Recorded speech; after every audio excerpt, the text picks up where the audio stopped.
জনগণ, ঢাকা ৪ আসনের সংসদ সদস্য সৈয়দ জয়নুল আবেদিনের সাথে স্থানীয় সাংবাদিকদের এক মতবিনিময় সভা অনুষ্ঠিত হয়েছে।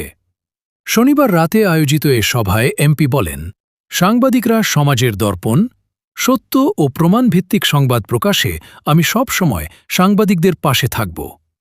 তিনি জলাবদ্ধতা, দুর্নীতি, চাঁদাবাজি ও মাদকের বিরুদ্ধে কঠোর অবস্থানের কথাও জানান। এ সময় জুরাইন প্রেসক্লাবের সাধারণ সম্পাদক এস.এম. হৃদয় ইসলাম প্রেসক্লাবের জন্য স্থায়ী অফিসের দাবি জানান। এ বিষয়ে এমপি ইতিবাচক আশ্বাস দেন। এই জন্য আপনাদের জন্য দোয়া করি। আপনাদের যে এই মহান পেশা, এটা অনেক একটা বড় একটা গুরুত্বপূর্ণ দায়িত্ব নিয়ে আপনারা এই ময়দানে চলছেন। এই দায়িত্বটা এমন যে ঢাকা ৪-এর কথাই মনে করেন, সারা বাংলাদেশ বাদ দিলাম, কোনোটা কোনো দুর্ঘটনা মানে রাতে দিনে হচ্ছে, তাই না?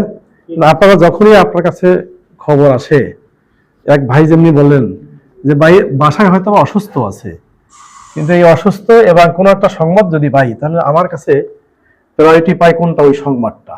পেশাদারিত্ব কাজ করবে, কাজ করছে, ভবিষ্যতে আরো করবে। এই জন্য আমি আপনাদের জন্য দোয়া করি। মুশিউদ্দিনের একটা কথা বলেছেন যে আসলে বিভিন্ন আইডিওলজির লোক থাকতে পারে।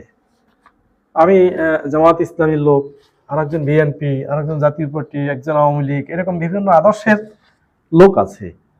কিন্তু আপনারা যে পেশার সাথে জড়িত, যারাই জড়িত, যে আইডিওলজি আপনারা ধারণ করেন না কেন, সেই আইডিওলজির উপরে বিচার করে আপনারা সংবাদ পরিবেশন করতে পারবেন না, তাই না? এটা বিবেকে বাধা দিবে। আমি তো ব্যাংকার ছিলাম, আপনারা জানেন। আমি এসিআর দিতাম, আমি দীর্ঘদিন পর্যন্ত ডিপার্টমেন্টের হেড ছিলাম।